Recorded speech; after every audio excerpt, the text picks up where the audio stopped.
That evening, as we sat in our apartment's kitchen, Jessica was engrossed in her phone, scrolling through messages from her ex, Tyler. Her words struck me like a hammer to the heart.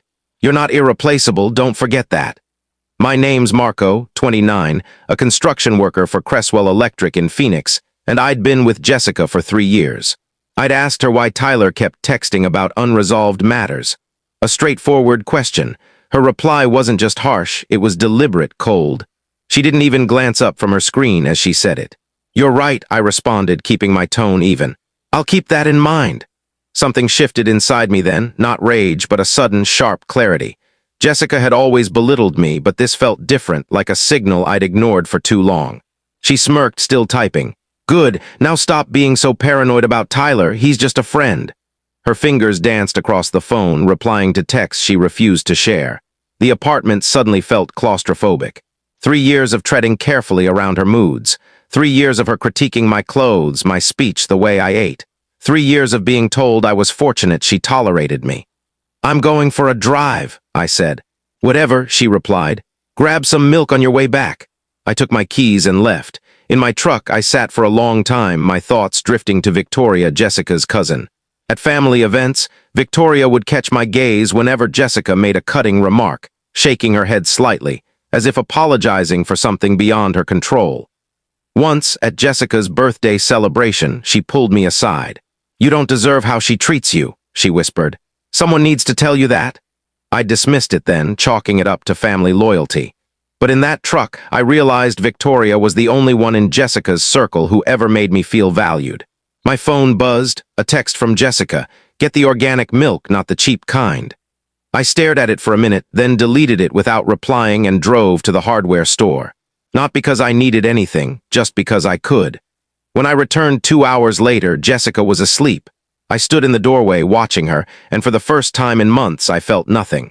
No love, no irritation, no guilt over Tyler's texts. Just a void where 3 years of trying to measure up used to be. I went to the kitchen and jotted down Victoria's number on a scrap of paper. I'd gotten it from Jessica's phone months earlier, back when I still cared about being part of her family's plans. Tomorrow, I decided I'd call her. Jessica and I met at a Scottsdale bar when I was 26. She was finishing her marketing degree, bold and quick-witted in ways that drew me in. I was 2 years into my job at Cresswell Electric, finally earning a solid paycheck after some tough years in my early 20s. She came on strong at first, showing up at my work sites with coffee, texting constantly, making me feel like I'd won something rare. Now, looking back, I see it differently. She wasn't falling for me, she was claiming me. The changes started subtly. She disapproved of my work buddies, calling them too coarse. She bought me new clothes, saying my old ones embarrassed her. When I got promoted to crew supervisor, she scoffed. "Don't get cocky. It's still just manual work." Her family gatherings were the worst. Jessica's parents, Robert and Patricia, ran 3 furniture stores in Phoenix. They'd ask about my job, and when I mentioned electrical work, they'd nod politely before moving on. Jessica never stood up for me. She'd laugh when her dad made quips about blue-collar smarts, or when her mom mused if I'd ever aim for a real career. But Victoria was different. At 27, she taught 2nd grade in Tempe and genuinely asked about my work, listening intently. When I described rewiring the old downtown courthouse, she paid attention. When Jessica's dad made another jab about electricians, Victoria steered the conversation elsewhere. "Marco fixed my garbage disposal last month," she told everyone at Easter dinner. "Saved me $300 and did it better than any pro would." Jessica shot her a glare. "He enjoys tinkering with tools." "He enjoys helping people," Victoria corrected softly. Our eyes met across the table, and her smile sent a warmth through me that wasn't just gratitude. The red flags with Jessica grew over time. She started going out with friends, leaving me behind, saying, "You wouldn't fit in." She criticized everything, how I stacked the dishwasher, how I drove, even how I said certain words. 6 months ago, when Tyler's texts began, she got defensive immediately. "He's going through a divorce," she said. "I'm just being there for him." But her phone was always face down now. She took calls in the bathroom. She'd say things like, "Tyler values my advice, he actually listens." The message was clear, unlike me. That night when she called me replaceable, it clicked. She'd been conditioning me for this moment for months. The next morning, Jessica left for work early without a word. I called in sick to Cresswell Electric, first time in 2 years, and sat at the kitchen table, staring at Victoria's number. Was I really about to call my fiancée's cousin because I was hurt?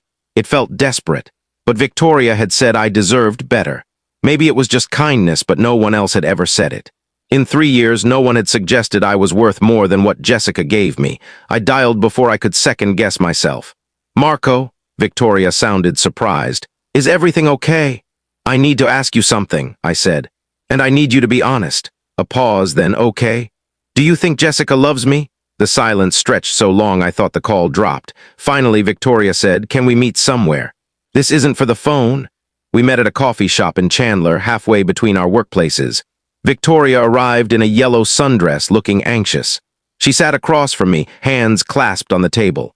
"She told me what she said to you," Victoria started, "about being replaceable." My stomach sank. "She told you?" "She was laughing about it, said you just took it without pushing back." Victoria's voice was soft.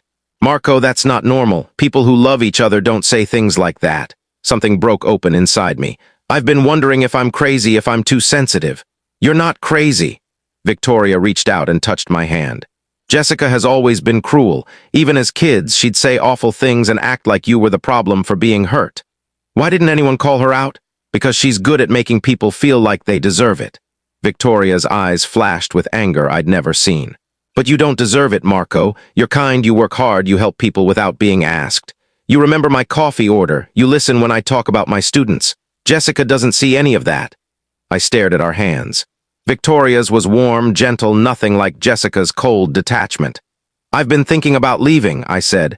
"You should," she replied instantly. "You should have left ages ago." The air between us shifted.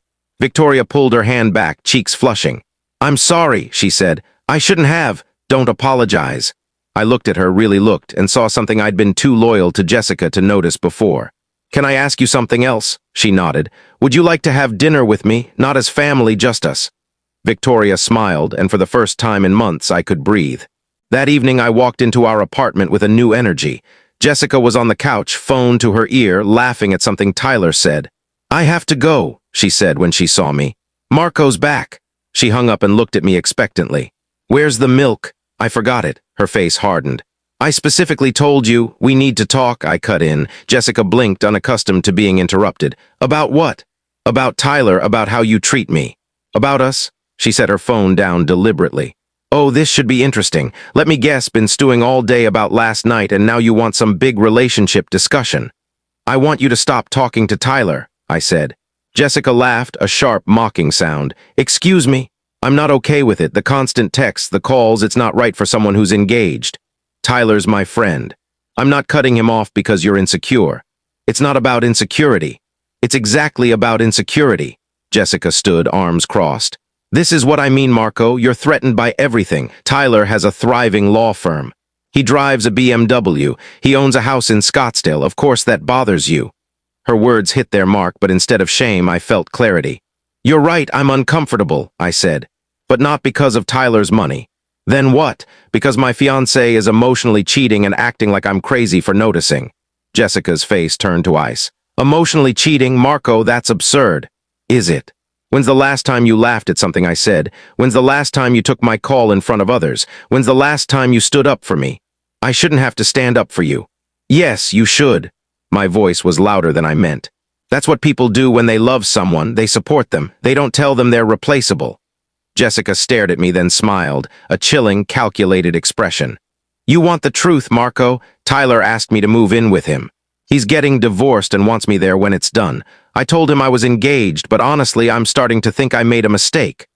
The words should have crushed me. 6 months ago, they would have. Instead, I felt lighter. "So you are cheating." "I'm keeping my options open," she said, "which is what you do when you're with someone who'll never be more than an electrician.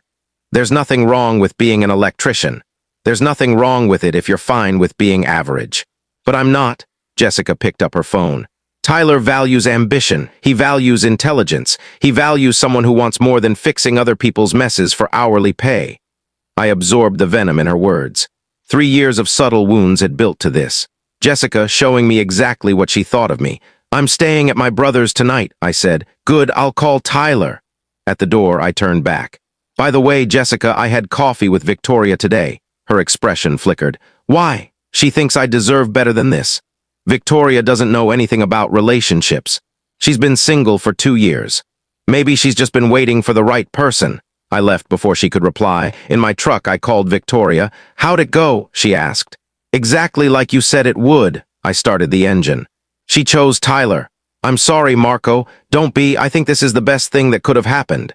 My brother Danny lived in a duplex in Mesa. He took one look at me and grabbed 2 beers from his fridge. Jessica, he asked. I told him everything. Danny had never liked her but stayed quiet because he thought I was happy. As I spoke, his face darkened. She's been planning this for months, he said when I finished. The Tyler comments, the put-downs, making you feel worthless. She was setting you up to accept being dumped. Why not just end it? Because she wanted a fallback. If Tyler didn't work out, she'd keep you around. Danny took a long sip. Marco, I've never meddled in your relationships, but she's toxic. The next morning, Victoria texted, How are you holding up? Instead of replying, I called. Can I see you today? I need to tell you something. We met at the same coffee shop. Victoria looked concerned. Jessica called me last night, she said before I could speak. She said you're having some kind of breakdown, that you accused her of cheating and stormed out. Is that what she said? She wants me to talk sense into you, remind you how good you have it with her. Victoria's tone was cautious. She also said you were inappropriate with me yesterday, that you made her uneasy by contacting me behind her back. I felt Jessica's trap tightening. She was turning her family against me before I could share my side. Victoria, I need to ask you something, and I need you to trust me enough to answer honestly. She nodded. Has Jessica always been like this, even when you were kids? Victoria was quiet for a long moment. When Jessica was 15, she dated this boy, Kevin. Nice guy, played guitar, worked at his dad's auto shop. Jessica spent months mocking his clothes, his car, his family. Then one day, she showed up at a family barbecue with Chad Morrison, you know, the Morrison kid whose family owns half of Scottsdale's real estate. What happened to Kevin? She dumped him by text. A week later, his friends said she'd been cheating with Chad for months. She never denied it. Victoria stared at her hands. My Aunt Patricia was thrilled, kept saying Jessica had traded up. The pieces fell into place. This is her pattern, I said. She finds someone decent, keeps them around while she hunts for something better, then discards them as cruelly as possible. Victoria's voice was sharp. The whole family enables it because Jessica always lands someone wealthier or more successful. Except Tyler's married. Jessica doesn't care. She thinks his divorce means she's won. Victoria looked at me. Marco, I've seen her do this to 3 guys. Each time she got meaner. Why didn't you warn me? I tried. Remember last Christmas when I said you looked exhausted? I hoped you'd open up, but you just said you were working overtime. Victoria reached out again. I've wanted to say something for 2 years, but what could I do? Tell my cousin's fiancée she's awful. You could have told me I deserved better. I did, she said. At Jessica's birthday party. You did, I admitted. I just wasn't ready to hear it. Victoria gave a sad smile. Are you ready now? I'm ready for a lot of things now. Over the next week, Jessica and I barely spoke. She stayed late at work, and when she came home, she'd go straight to the bedroom to call Tyler. I slept on the couch, counting the days until I could leave, but Victoria and I talked daily. Coffee turned into lunch. She shared stories about her students, her dream of maybe becoming a principal. I told her about the restoration project at the old Phoenix Theater, how rewarding it was to revive something beautiful. Jessica never asked about your work, Victoria noted one afternoon. She said it was dull. It's not dull, she said. You glow when you talk about it. Victoria smiled. You should see your face when you describe figuring out the old wiring system. Something was blossoming between us, something I'd never had with Jessica. Respect. Genuine curiosity, laughter that didn't hurt anyone. Victoria, I said carefully, I need to tell you something. Okay. I'm falling for you. I know the timing's awful and it's messy because of Jessica, but I need you to know. She was quiet for so long I thought I'd ruined it. Then she said, I've had feelings for you since your first family dinner with us. Jessica introduced you as her boyfriend and I thought she didn't deserve you. Why didn't you say anything? Because you were with my cousin. Because I thought you loved her. Because I told myself I was just lonely. Victoria met my eyes. But I wasn't lonely. I was waiting for someone like you. What do we do about Jessica? We tell the truth. She'll be furious, but she made her choice with Tyler. She'll try to make it look like we had an affair. Let her. Anyone who knows us will see through it, and anyone who doesn't matter. Jessica's family reunion was set for the next weekend at Robert and Patricia's house in Paradise Valley. Every year, the extended family gathered to celebrate Patricia's birthday and swap gossip. Jessica had been eager to flaunt her engagement ring and talk wedding plans. "She'll expect you to go with her," Victoria said. "Actually, I have a better idea." Friday night, I packed my things while Jessica was at Tyler's. I left the engagement ring on the kitchen counter with a note. "You were right, I'm replaceable. I hope Tyler makes you happy." Saturday morning, I picked up Victoria. She wore a blue dress that made her eyes shine like the sky, and her smile brought me a peace I'd never felt with Jessica. "Nervous?" she asked as we drove to Paradise Valley. "Terrified," I admitted, but also thrilled. "Jessica's going to lose it." "Good, maybe she'll finally show everyone who she really is," Victoria chuckled. "My family's going to be stunned. Some of them, at least, others might have been expecting this." We arrived at the driveway precisely at 2 p.m. Through the window. I could see Jessica commanding attention in the living room, likely boasting about her successful attorney boyfriend and her promising future. She had no clue her past was about to confront her. "Ready?" Victoria asked, squeezing my hand. "Ready." Jessica spotted us through the window before we reached the door. Her face cycled through shock, disbelief, and then raw fury. By the time Patricia opened the door, Jessica was shoving past relatives to reach us. "What's this?" she demanded, her eyes flicking between Victoria and me. "What are you doing here?" "Hello, Jessica," I said calmly. "Victoria invited me." "Invited you? You're my fiancé?" "Not anymore," I replied, my voice steady as the entire gathering turned to watch. "Check the kitchen counter when you get home." Jessica's face paled. She fumbled for her phone, probably to call someone at the apartment. "You left me for my cousin," she shouted, loud enough for everyone to hear. "You betrayed me with my own family." "I never betrayed anyone," I said, "unlike some people." Robert stepped forward. "What's happening here?" "Jessica's been involved with Tyler Morrison for months," Victoria said clearly.